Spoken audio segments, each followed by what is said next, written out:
Bonsoir mesdames, messieurs, la principale édition du soir sur la Sen TV. Bonsoir Fatoulaye Mbaye Diop. Bonsoir Mohamed Cham. Quels sont les principaux axes du journal de ce soir? À la une, ce soir, c'est parti pour le quinquennat du président Macky Sall. Il a juré devant le Conseil constitutionnel et devant la nation de respecter la Constitution et les lois, mais également de sauvegarder l'unité nationale. À suivre dans cette édition les différentes réactions de certaines autorités. Le Parti socialiste est dans la logique du dialogue qu'il a déjà entamé à son sein. C'est du moins la déclaration d'Ousmane Tanor Dieng qui dit ouvrir les portes à Khalifa Sall qui n'a pas à sa place en prison, dit-il. Et puis l'usine de traitement d'eau potable de Keur Momar Sarr 3 sera fonctionnelle en fin juin 2020. Une assurance donnée par le directeur de la SONES qui était en visite pour s'enquérir de l'état d'avancement des travaux. Voilà pour les titres. Le développement, c'est dans un instant.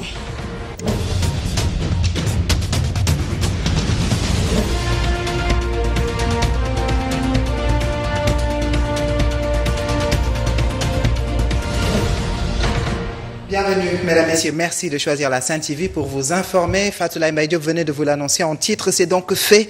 Le président Macky Sall, officiellement installé dans ses fonctions, le président réélu, a prêté serment ce mardi 2 avril au centre des expositions de Diamniadio. Une cérémonie qui a vu la présence de plus d'une dizaine de chefs d'État et de gouvernement. Retour sur les temps forts de cette prestation de serment du président de la République Macky Sall avec Birahim Touré. Le président de la République recevra dans l'ordre. Le ton est donné. La cérémonie solennelle, malgré quelques dizaines de minutes de retard, peut enfin démarrer. Après en avoir délibéré conformément à la loi, proclame, article 1er, Monsieur Macky Sall est élu président de la République du Sénégal. Le président du Conseil constitutionnel, dans son discours empreint de solennité, décline les attentes du peuple sénégalais après le renouvellement du pacte de confiance au président sortant, Pape Omar Sakho. En cette journée du 2 avril 2019, dans cette séance publique et solennelle, le Conseil constitutionnel, conformément à l'article 37 de notre loi fondamentale, va recevoir votre serment et vous installer dans vos fonctions.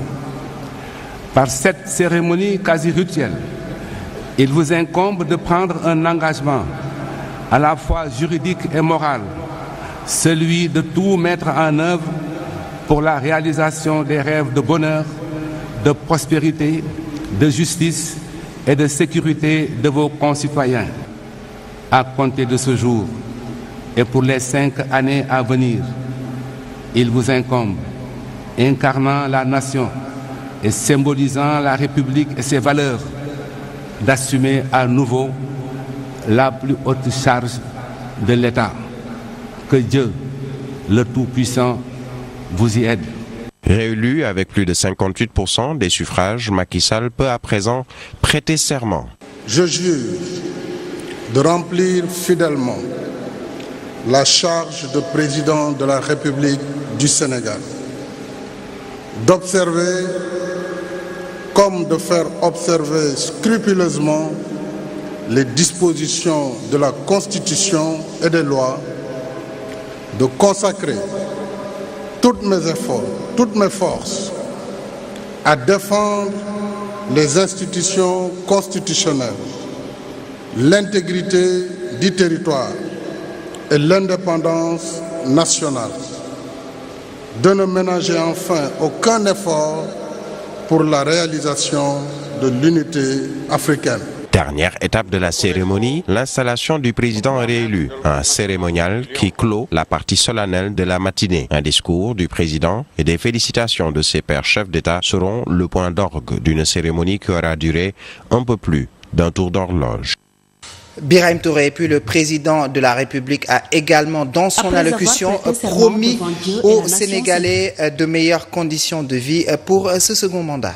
Pour ce quinquennat, le président de la République, Macky Sall, a promis beaucoup de choses aux Sénégalais et il a donné quelques orientations pour 2019-2024. C'est un résumé de Ndedi Mendaw.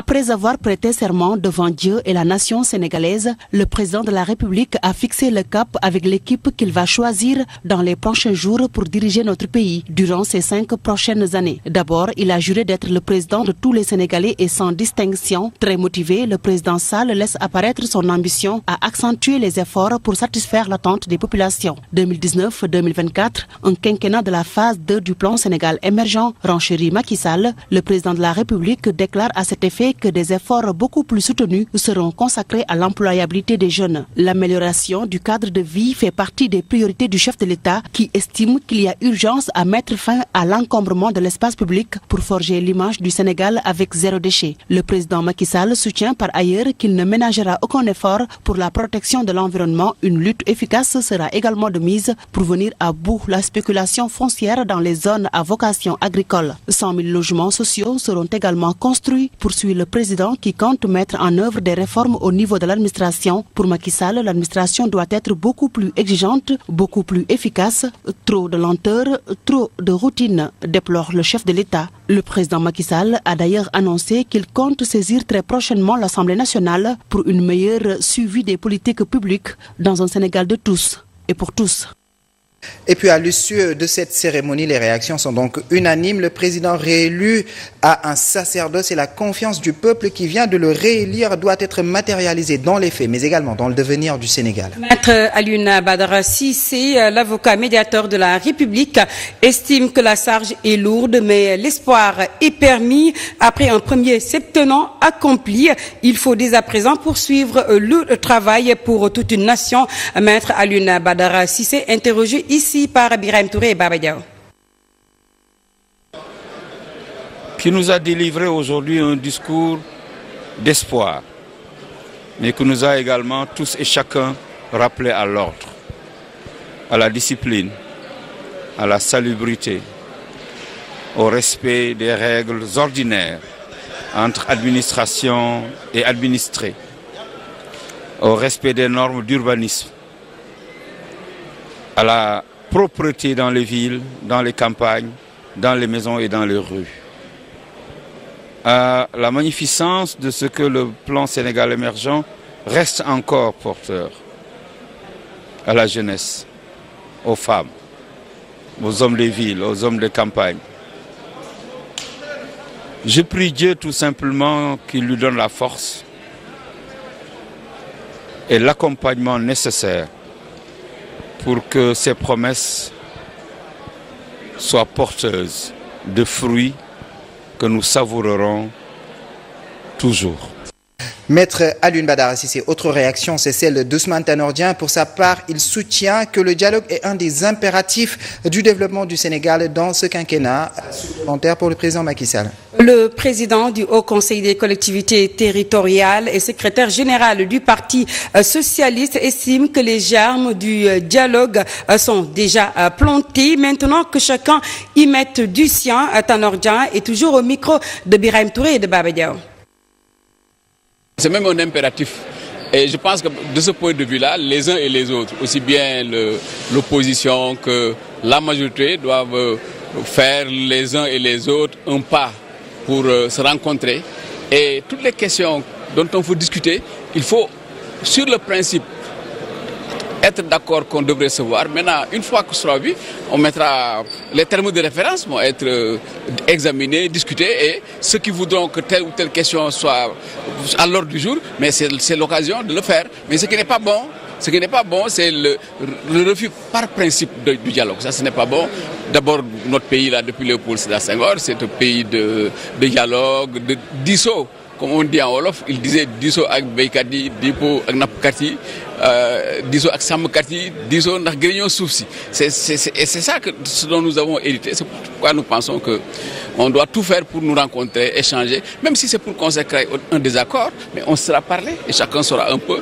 Et je suis convaincu que sur un certain nombre de questions, notamment la question électorale et toutes ces questions-là, on peut les discuter et trouver des compromis dynamiques. On l'avait fait en 92 avec le président Kéba Mbaye. Nous restons avec Ousmane Tanor Dieng pour parler du dialogue toujours, mais cette fois au sein du Parti socialiste. Selon le leader du PS, le parti est dans cette logique du dialogue et l'a d'ailleurs entamé. Concernant le cas plutôt Khalifa Sall, Ousmane Tanor Dieng déclare avoir ouvert la brèche pour un retour des incompris dans la maison du père, y compris l'ancien maire de Dakar qui n'a pas, selon lui, sa place en prison. Ousmane Tanor Dieng s'en explique au micro de Birahim Touré. Je dis à mes camarades qu'il faut faire preuve de tolérance, de générosité. Bon, et l'histoire de notre parti est faite de scission, de retrouvailles, de division. Mais malgré cela, un noyau dur reste là et est convaincu qu'il faut rassembler tous ceux qui le souhaitent pour que nous nous retrouvions pour mener les combats futurs ensemble. Mais bien sûr, tout le monde, il n'y a pas d'exclusion. C'est un appel qui est inclusif, c'est un appel que je lance à l'ensemble des socialistes de cœur ou de raison, adhérents, même ceux avec qui nous avons eu de graves problèmes. Je crois qu'il faut en discuter et essayer de nous retrouver. Mais vous savez très bien que on ne souhaite la prison à personne, surtout quelqu'un avec lequel on a cheminé aussi longtemps. Et lui, c'est le président Abdou Diouf même qui me l'avait confié. Donc c'est avec déchirement que je le vois dans cette situation-là. Elle n'a pas assisté à la cérémonie de prestation de serment du président, mais le professeur Amsatou Sow Sidibé a quand même bien suivi le discours de Macky Sall, un discours qui n'a pas omis l'appel au dialogue de toutes les forces vives de la nation. Pour le professeur Amsatou Sow Sidibé, la concertation doit être de mise. Le leader de CAR Lénen soutient également que le slogan donc d'un Sénégal pour tous et par tous n'existe que de nos. Gora Ndaglo et Babacar Soumaré l'ont rencontré. L'appel au dialogue réitéré par le président de la République du Sénégal lors de son investiture reste une bonne initiative pour une frange de l'opposition. C'est ainsi que Amsatou Sow Sidibé préfère le mot concertation en lieu et place de dialogue. Au dialogue, je préfère la concertation parce que je veux que les parties prenantes, les forces vives de la nation s'asseyent autour d'une table pour discuter de façon sérieuse, de manière inclusive, des questions fondamentales qui interpellent les populations. Pour Amsatou Sow Sidibé, la main tendue à l'opposition par le président doit être formalisée. La formalisation, elle est déterminante. Quand on formalise, on montre qu'on a envie d'arriver à quelque chose. Mais quand c'est lancé à travers la presse, à l'occasion d'un discours, eh bien, la confusion peut s'installer. Le professeur d'ajouter que le slogan d'un Sénégal de tous et pour tous n'est qu'un vœu pieux. Le slogan Sénégal par tous et pour tous était loin d'être formalisé. C'était l'occasion de dire à tout le monde, voilà à quoi je m'engage. Je m'engage pour tous. Et je veux que tous, vous veniez avec moi et faire en sorte que les populations soient plus épanouies. Pour le leader du parti CAR Lénen, le dialogue doit être inclusif et surtout constructif afin d'avoir un Sénégal meilleur.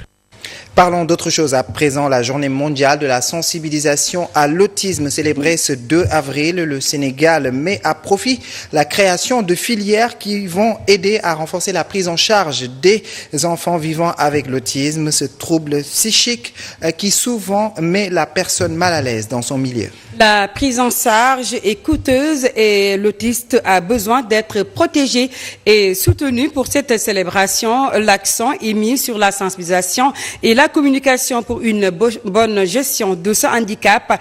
Adjaratou Aïchening et Papis Boyan nous en disent plus. Problématiques sociales, troubles psychiques, l'enfant autiste a des problèmes d'analyse d'informations. Ce n'est pas en fait une maladie pour qu'on soigne cela.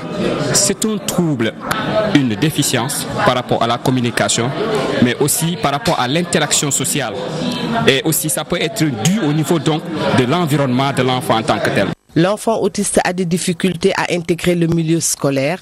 Alors que les autres enfants autistes ont tendance à copier sur les autres. Donc, c'est mieux de les mettre avec des enfants qui ont un niveau beaucoup plus élevé pour pouvoir augmenter les acquisitions. L'école peut ne pas accepter un enfant avec ce trouble, ou bien l'enseignant peut ne pas être alerte par rapport à l'autisme. La gestion de cet handicap est une problématique pour les parents. Beaucoup de difficultés parce que l'autisme est détecté à partir de 2 ans, 3 ans. Donc si ton enfant, au départ, il parlait, à un certain moment, il est dans son monde, il ne parle plus, il fait des choses vraiment qui te dépassent. La loi d'orientation existe, mais... Au-delà de cela, il y a encore d'autres paramètres qui doivent encore être pris en compte pour l'accompagnement des personnes handicapées, mais qu'on ne sent pas dans les services publics, qu'on ne sent pas au niveau de la pratique parce que les gens ne sont pas en quelque sorte très outillés ou informés par rapport donc à la question du handicap. En cette journée mondiale de la sensibilisation à l'autisme, organisée par Assawa, un plaidoyer à l'endroit des autorités a été fait pour renforcer la prise en charge des enfants en souffrance. Adia Aïcha Ning, autre actualité, les travaux de l'usine de traitement d'eau potable Kër Momar Sarr 3 seront achevés avant juin 2020. Une assurance du directeur général de la Société nationale des eaux du Sénégal. Le taux d'exécution des travaux est estimé à 40% et les délais seront respectés, confie Charles Fall, qui a procédé à une visite de chantier des lots 1, 2, 3 et 4 de Kër Momar Sarr 3, Abdul Aziz Dabar et Madani Marega pour plus de détails. KMS 3 avance pour respecter les délais. Juin 2020, taux global d'exécution des travaux, 40%. Cette nouvelle usine vient avec une capacité de 200 000 mètres cubes. Le rythme est assez soutenu pour espérer quand même un respect des délais pour le bien-être des populations. KMS 3, c'est aussi la canalisation. Ici, l'on procède à la pose des conduites, permettre à 3 millions de personnes d'avoir accès à l'eau. 66% posés qui correspondent à peu près à 143 km, 77 km ont été essayés. Ce qui correspond à peu près à 55% sur les essais. Il nous reste encore 1 an de pause. Et de ce que nous avons vu, les travaux de pause seront achevés bien avant la fin de l'année 2019. Près de 2000 personnes impactées par le projet, 90% indemnisées, près de 83% des espaces déjà libérés. Nous avons concilié à peu près 1971 PAP. 90% ont été payés. Et pour un montant à peu près de 6,5 milliards. Et le reste du financement est en train d'être mis en place pour pouvoir les payer. Dans l'indemnisation, nous veillons à les accompagner pour leur permettre d'être dans des conditions d'habitation, des conditions sociales beaucoup meilleures. L'achèvement des travaux de KMS 3 prévu avant fin juin 2020. Sa particularité, sécuriser l'alimentation en eau de Dakar et de certaines localités en doublant la capacité. Fin de ce journal, mesdames, messieurs. Merci de l'avoir suivi. Retrouvez cette édition dans une demi-heure. Ce sera en Wolof. Ce sera avec Ndeye Khadija Matal, l'actualité que vous pourrez donc revoir sur actunet.net, le site d'information de D-Média et tout de suite la suite de l'essentiel avec Amina Gueye, avec plutôt Nene Aïcha Ba et Abdoulaye Mbow. Bonne fin de soirée à toutes et à tous.